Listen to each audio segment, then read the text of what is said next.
walking into this pristine 18th century English manor. Right. You know, the furniture is perfectly symmetrical, the lighting is gorgeous, but then as you step further inside, you realize the walls are literally sweating. Ugh, yeah, just dripping. Exactly. And when you look up, the ceiling is built just like low enough to force you to slouch, compressing your spine and making you feel like a caged animal. It's so claustrophobic. It really is. And that is the exact visceral discomfort at the heart of the film we are dissecting. Today on Roll Credits, we're diving into Wuthering Heights, the Gothic love story that's been haunting readers and filmmakers for generations. A classic. Right. But our mission today is to look specifically at director Emerald Fennell's highly divisive, just incredibly provocative 2026 adaptation. Yeah. So if you're expecting, a polite, swooping period piece with delicate teacups and quiet yearning, you really need to recalibrate. Yeah, totally. Throw that expectation out the window. Seriously. This is a stylized, carnal, and deliberately anachronistic fever dream. We are going to explore how the filmmakers translated a dense 1847 novel into a modern cinematic psychological thriller. And the way they did it is just wild. Oh, for sure. We're looking at the bizarre set designs, the really controversial casting choices, and of course that hyper-modern soundtrack. Yeah, because it is... it's a really radical experiment in adaptation. Yeah. I mean, the challenge with a text that's been interpreted dozens of times since, like the silent film era, is finding a way to make it feel dangerous again. Right, because everyone already knows the basic story. Exactly. So Fennell's strategy was to basically just completely abandon historical realism. Instead, she engineered the entire production to operate on pure, unfiltered psychological intensity. She's attempting to put the audience directly inside the chaotic minds of the characters. And that radical approach starts like before the movie even really begins, right? Yeah. Right on the title card. Yeah, the quotation marks. Yes. The title, Wuthering Heights, is styled in quotation marks, which is just a strange visual cue for a major studio release. It's essentially functioning as a disclaimer. Okay. Fennell has been very vocal about her belief that a perfectly faithful cinematic adaptation of Emily Brontë's novel is just impossible. I mean, the book is incredibly dense. Right. It's so dense and internal. So the quotation marks signal to the audience that this film is not, pretending to be the definitive translation of the text. It's more of a response, or as she called it, a cousin to the novel. A cousin. I like that. Yeah, she wasn't trying to adapt the literal events on the page. She was trying to recreate the overwhelming, almost suffocating feeling she experienced when she first read the book as, like, a 14-year-old girl. Which explains the wildly unconventional writing process. I mean, she actually wrote the screenplay entirely from memory. Which is insane for a major adaptation. It's like trying to paint a portrait of someone you only met once during a fever, You might capture their terrifying aura perfectly, but the structural details are going to be completely warped. That is a perfect way to put it. And that distortion is highly visible in the narrative structure. Writing from memory allowed her to just ruthlessly cut anything that didn't serve that central toxic emotional core. Including, like, half the book. Literally half the book. The entire second half of Brontë's novel is gone. Wow. Yeah, in the book, that second half deals with the next generation, the children of these chaotic characters. It explores themes of healing and education, breaking cycles of abuse. All of that is out. And she cut the framing narrator too, right? Yep. Lockwood, who acts as the audience surrogate in the novel, is totally eliminated. She even merged Hindley, who is a major antagonist, with the character of Mr. Earnshaw. Played by Martin Clunes, which was a fun casting choice. Oh, totally. But I know a lot of people had issues with these structural changes. Well, yeah, I have to challenge that structural choice myself. I mean, if you strip away the generational healing and completely sever the plot of the second half, do you lose the entire thematic point of Brontë's novel? That is the big question. Right. It seems like you are just distilling a complex literary work down to its most entertaining toxic elements. And that is literally the primary debate among literary critics regarding this film. I mean, in the original text, the second half provides a necessary release valve. It asks whether cruelty is inherited and ultimately shows that the cycle can be broken. Right. There's hope at the end. Exactly. But by amputating that half of the story, the film traps the audience in this descending spiral. There is nowhere for the characters to go but down into mutual destruction. Just a nosedive into toxicity. Pretty much. And Fennell also shifts the nature of that destruction. She removes the physical brutality present in the book, like, hanging dogs or beating children, and replaces it with intense graphic sexuality and psychological warfare. Which is where the reality TV inspiration comes in, right? Yeah, she actually drew inspiration from modern reality television, specifically the dating show First Dates. Which is just such a hilarious leap to make from an 1800s Gothic novel. Right. But she noticed that despite people's best efforts to present a polished version of themselves on TV, human beings are terrible at hiding their raw, ugly feelings under pressure. So she just applied that reality TV transparency to 18th century aristocrats. And that unfiltered, ugly transparency sparked a massive bidding war in Hollywood. I mean, Netflix offered a staggering $150 million for the project. Which is a huge number. Massive. But Margot Robbie's production company, Lucky Chap Entertainment, along with Fennell, actually walked away from that money. They chose Warner Brothers for $80 million instead. Because of the theatrical release. Exactly. Warner Brothers guaranteed a wide theatrical release and a massive marketing campaign. So they took a $70 million pay cut just to ensure people had to watch this in a dark room with strangers. Which is a profound commitment to the communal theatrical experience, you know. They understood that a psychological fever dream requires a captive audience. And when you look at how they allocated that $80 million budget specifically on the physical production, you see exactly how they intended to trap that audience. Oh, absolutely. The production design by Susie Davies is where this concept of being trapped becomes totally literal. They built these massive composite sets at Leavesden Studios to represent the two main estates, and both of them basically function as psychological prisons. Yeah, let's look at Thrushcross Grange first. That's the home Kathy moves into when she marries Edgar Linton. Right. It's supposed to be the nice house. It's supposed to be, yeah. Thrushcross Grange is conceptualized as a beautiful, suffocating cage. The visual language of the set relies entirely on symmetry and even numbers. It creates this artificial sense of order. And all those weird preserved things. Yes, the environment is filled with pressed flowers and caged fish. These are living things that have been trapped, preserved, or contained for aesthetic pleasure, which perfectly mirrors Kathy's position in that house. Wow, yeah. She has secured a luxurious life, but she has completely stifled her own wild nature to get it. And then you have the complete opposite end of the spectrum with Wuthering Heights itself. The design there is just oppressive. It relies on odd numbers and asymmetrical off-kilter angles. Everything feels wrong in that house. Right, and the detail that stands out most to me is the kitchen ceiling. They deliberately constructed it at a height of 6'4". Which is amazing because Jacob Elordi, who plays Heathcliff, is 6'5". Exactly. They literally built the architecture of the house to reject him. He has to physically stoop whenever he enters that room. And by forcing the actor into a compressed, unnatural posture, the set dictates the performance. Elordi physically embodies a man who does not fit into this world. His posture is just so tense. Yeah, his movements become coiled and resentful simply because the environment demands it. And they push this environmental hostility even further into surrealism, too. Oh, the fireplace. The fireplace. In the parlor of Wuthering Heights, there is a brutalist fireplace that incorporates plaster molds of the actual film crew's hands reaching out from the flames. That is so creepy. It's terrifying.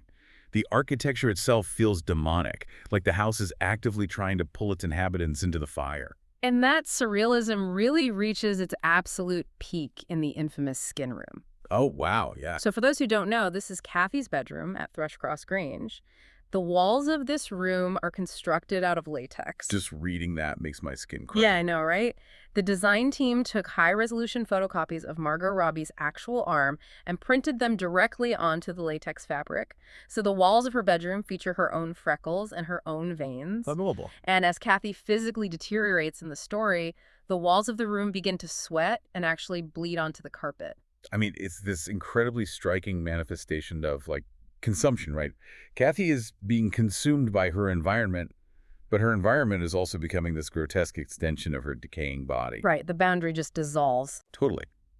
And they played with scale to emphasize this artificiality as well. Davies built a massive, highly detailed dollhouse of Thrushcross Grange for an interior shot. Yeah. But then they transported this giant, delicate wooden model out to a rugged Yorkshire moor. Wait, they actually took the model outside?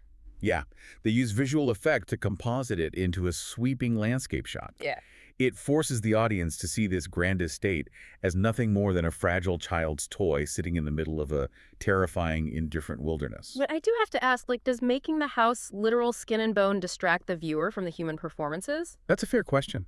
When the walls are literally bleeding, does it force you to feel the claustrophobia of Kathy's marriage, or does it just become, I don't know, a special effects spectacle? Well, I think it asks the audience to process emotion through sensory overload.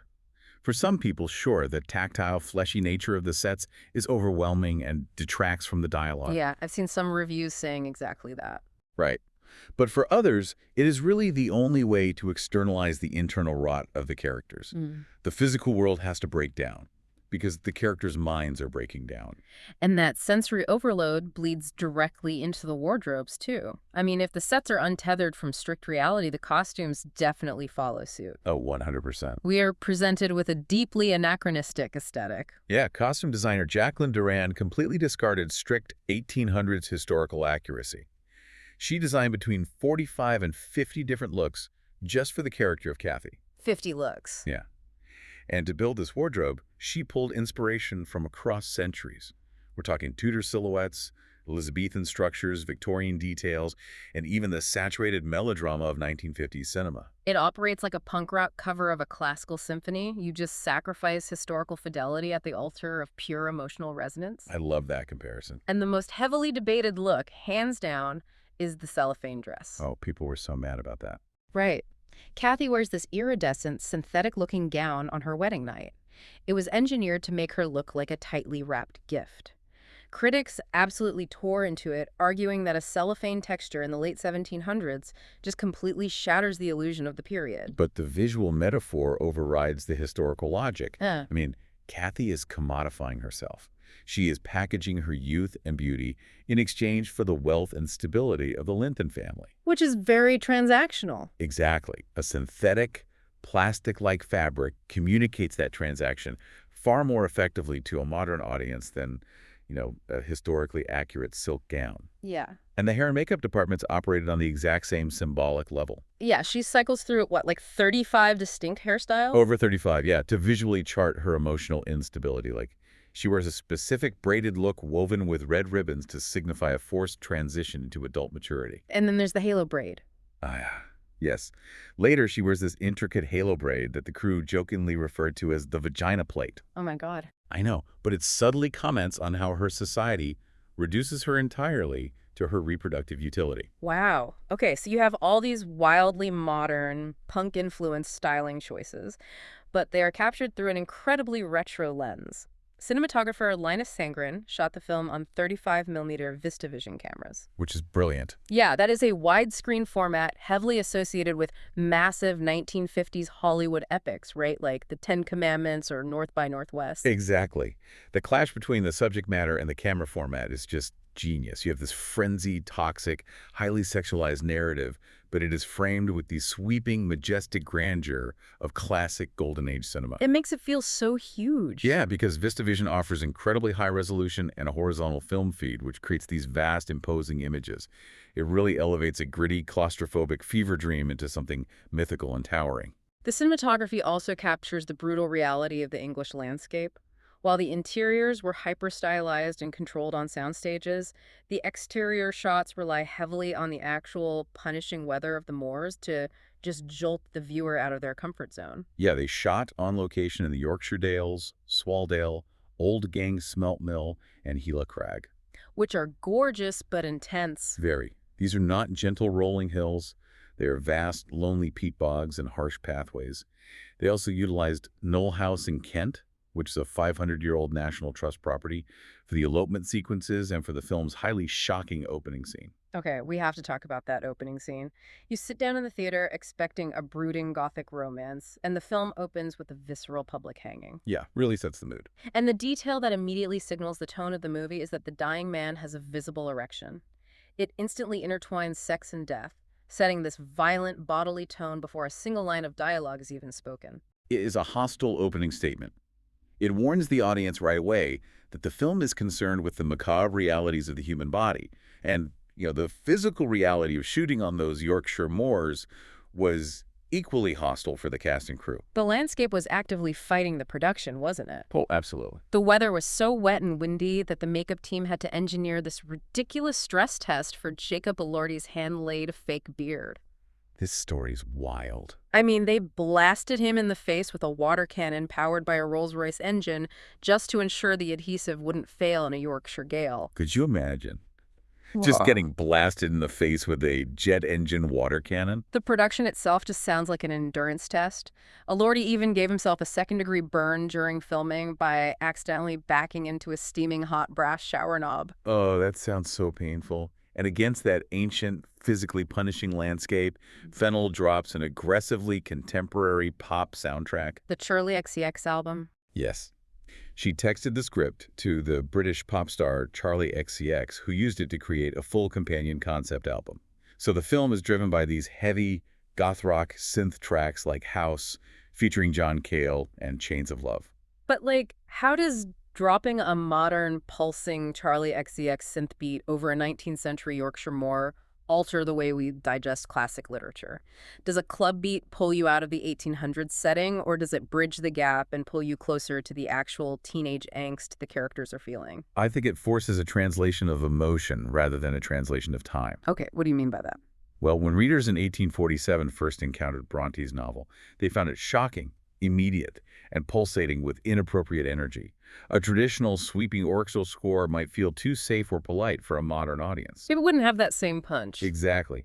A heavy synth beat strips away the dusty, antique veneer of the story and forces the viewer to experience the character's obsession as something current and dangerous. Which brings us to the deeply toxic core of the entire film, the romance between Kathy and Heathcliff, and the highly debated casting of the actors playing them. Yeah, this was a massive talking point online. Margot Robbie, who is 34, actively pitched herself for the role of Kathy, and Jacob Elordi, who is 27, was offered the role of Heathcliff without an audition. And that casting drew immediate scrutiny. In the novel, the characters are teenagers during the most pivotal events of their lives. Right, Kathy's what, like 15 when he runs away? Yeah, she's only 15 when Heathcliff runs away and she dies at 19. The intensity of their emotion makes a lot of sense when viewed through the lens of adolescent brain development. Teenagers are dramatic. Exactly. However, Hollywood has a long tradition of aging up these characters. Laurence Olivier was in his 30s when he played Heathcliff in the 1939 adaptation. But the age gap is only part of the controversy. We really have to look impartially at the debate over whitewashing here. Yeah, this is a very important conversation. Emily Bronte's novel explicitly describes Heathcliff as dark-skinned and a gypsy in aspect. The text even uses the racial slur Lascar, which historically referred to South Asian sailors. Right, and this is a vital element of the text's original context. Heathcliff's physical appearance in the novel marks him as a racial outsider, which really disrupts the English purity of the Yorkshire estates. And we've seen adaptations handle this differently. Yes, Andrea Arnold's 2011 film adaptation tackled this directly by casting black actors in the role of Heathcliff. So Fennell's decision to cast the white Australian actor Jacob Elordi generated significant backlash from critics. Because it arguably erases that thematic pillar. Exactly. Critics argued it erased a crucial thematic pillar of the story to create a conventionally marketable Hollywood romance. Fennell defended her choice by stating that Elordi looked exactly like the pen-and-ink illustration of Heathcliff in her own childhood copy of the book. And the casting director chimed in too, right? Yeah, the casting director noted they utilized a colorblind approach for the wider ensemble, casting actors like Hong Chow as Nellie and Shazad Latif as Edgar. Still, regardless of the defense, that casting choice fundamentally changes the mechanics of the story. If you remove the racial tension, Heathcliff's exclusion from society becomes purely an issue of class and manners, rather than an existential threat to British racial hierarchy. It definitely shifts the focus. And the film also alters Heathcliff's characterization once he returns as a wealthy man. He is giving this massive, clean-shaven visual upgrade. The crew even referred to him on set as Darcy Elordi, comparing him to the polished romantic hero of Pride and Prejudice. Which softens his edges and really changes the nature of his threat. In the book, his revenge is brutally physical, but in this film, he is transformed into a psychological manipulator. Oh, like with Isabella. Exactly. For instance, his retaliatory marriage to Isabella is not depicted as straightforward physical abuse. Instead, the film portrays it as a consensual, loveless BDSM relationship where Isabella is fully aware of his cold motivations. The danger shifts entirely from physical violence to emotional sadism. Completely. But despite that sadism, there are flashes of genuine tenderness, some of which happen by accident on set. Oh, the rain machine story. Yeah. During a rehearsal involving a heavy rain machine, Elordi instinctively raised his hand to shield Robbie's eyes from the water so they could maintain eye contact. Elordi actually thought he was ruining the shot by blocking her light. He thought he was messing up the take. Right. But Robbie and Fennell found the gesture incredibly romantic and just kept it in the final cut. It's a great moment. It is a piney protective moment that really fuels the romantic marketing of the movie. But that marketing brings up a massive contradiction. How so? Well, the studio pitches this as the greatest love story ever told, but the movie explicitly shows two people destroying absolutely everyone in their orbit. Is this actually a love story, or is it a horror movie about obsession masquerading as romance? I think it sits squarely on the knife's edge between the two.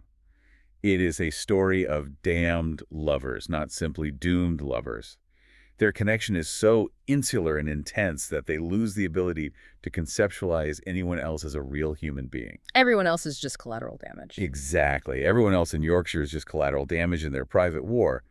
And the film's altered ending hammers this isolation home perfectly. Oh, the ending is so bleak. In Bronte's book, there is a final, tragic, highly dramatic reunion between the two before Kathy dies. Yeah, that big sweeping moment. But Fennell denies the audience that release. In this film, Kathy locks herself away. His letters are hidden from her. She ultimately dies of a septic miscarriage, entirely alone before Heathcliff can even reach the house. It completely denies them a cathartic final embrace, and it reframes their tragedy. Yeah, it's not just romantic longing anymore. Right. The horror isn't just that society won't let them be together. The horror is that they're constantly missing each other, driven to madness by a self-imposed isolation that yields absolutely nothing but decay. It leaves you with such a fascinating angle to consider. I mean, if every generation of cinema gets the Heathcliff it can tolerate, from Laurence Olivier's noble romantic in 1939 to Andrea Arnold's brutally honest exploration of race in 2011 to Jacob Elordi's soft-edged, highly marketable Dreamboat in 2026, what does this gorgeous, sexed-up, but ultimately destructive version say about our current culture's view of romance? That is the million-dollar question. Do we simply want the aesthetic of toxic passion without having to deal with the messy, devastating real-world consequences of that behavior? I really think it acts as a mirror reflecting our modern desires. We want the cellophane dress, we want the sweeping VistaVision camera movements and the Charlie XCX beat. We want the vibes. Yeah, we want the vibes, but we are terrified to look too closely at the profound psychological damage humming just underneath the surface. And that wraps our deep dive into Wuthering Heights. If you enjoyed this episode, follow Roll Credits and share it with your fellow movie fans, and let us know what film we should cover next, old or new. We'll be back soon with more trivia, more movie magic, and maybe a few more stories that refuse to fade away.